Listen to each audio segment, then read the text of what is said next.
The US Federal Bureau of Investigation is warning investors that cybercriminals are increasingly exploiting security vulnerabilities in decentralized finance, that is DeFi platforms, to steal cryptocurrencies. Hackers managed to steal $1.3 billion in crypto in just the first 3 months of this year.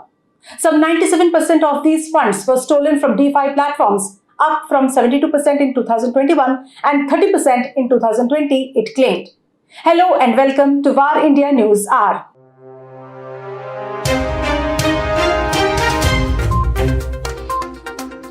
The FBI has observed cybercriminals exploiting vulnerabilities in the smart contracts governing DeFi platforms to steal investors' cryptocurrency, the Federal Law Enforcement Agency said. Many of the raids on cryptocurrency in recent years have been tied back to state-sponsored actors, most notably North Korean operatives. Attackers have used various methods to hack and steal cryptocurrencies from DeFi platforms, including initiating flash loans that trigger exploits in the platform's smart contracts and exploiting signature verification flaws in their token bridge to withdraw all investments. The agency has also observed cybercriminals manipulating crypto price pairs by exploiting chains of vulnerabilities, including the DeFi platform's use of a single price oracle and then conducting leveraged trades to bypass slippage checks. Oracles are third-party services that allow smart contracts within blockchains to receive external data from outside of their ecosystem. In fact, it is claimed that Pyongyang stole $400 million in crypto assets in 2021 alone.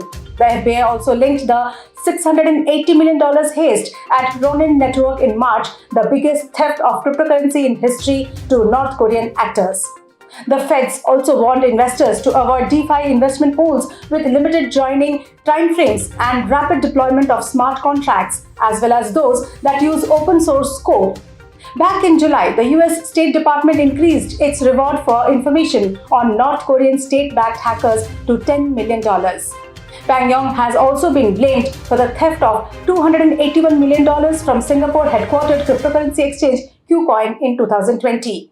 As per the sources, in 2019, a UN report claimed that the Kim Jong-un reign had stolen $2 billion from banks and crypto exchanges to fund its weapons of mass destruction programs.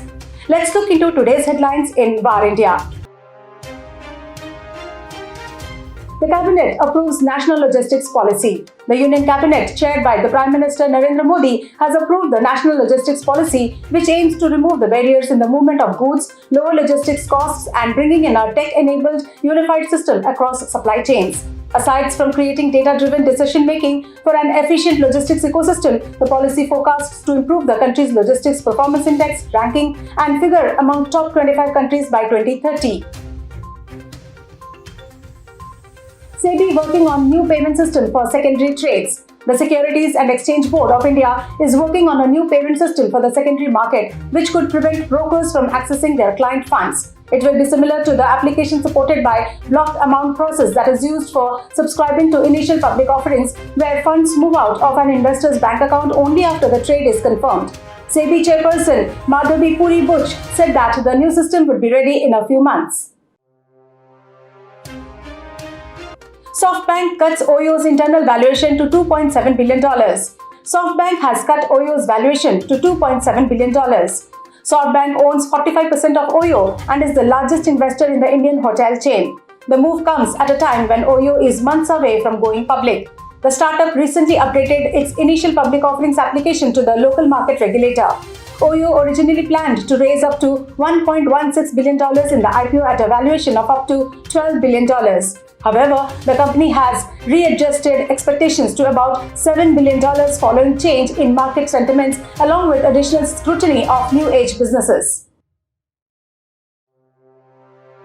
TCS asks employees to return to office for 3 days a week. Tata Consultancy Services has asked employees to work in the office for at least 3 days in a week. The subsidiary firm of Tata Group also confirmed that most of its senior associates already work from their offices or client locations. All the employees have been advised to return to the base locations where they were operating before the pandemic. Though there is no deadline for the return to office plan, TCS advised employees to contact their managers immediately to understand the arrangements made for the projects with regards to return to office. critical vulnerability discovered in Oracle Cloud infrastructure. Researchers have disclosed a new server Oracle Cloud infrastructure vulnerability dubbed as Attach Me that could be exploited by users to access the virtual disks of other Oracle customers. The vulnerability is embedded in a disk that could be attached to a compute instance in another account via the Oracle Cloud identifier without any explicit authorization. An attacker in possession of the OCID could have taken advantage of Attach Me to access any storage volume, resulting in data exposure, exfiltration, or alter boot volumes to gain code execution. That's all for now. Please like, share, comment and subscribe to VARINDIA News Magazine. You can download the VARINDIA app from Google Play Store and Apple App Store for the latest news and updates. Stay tuned. Thank you.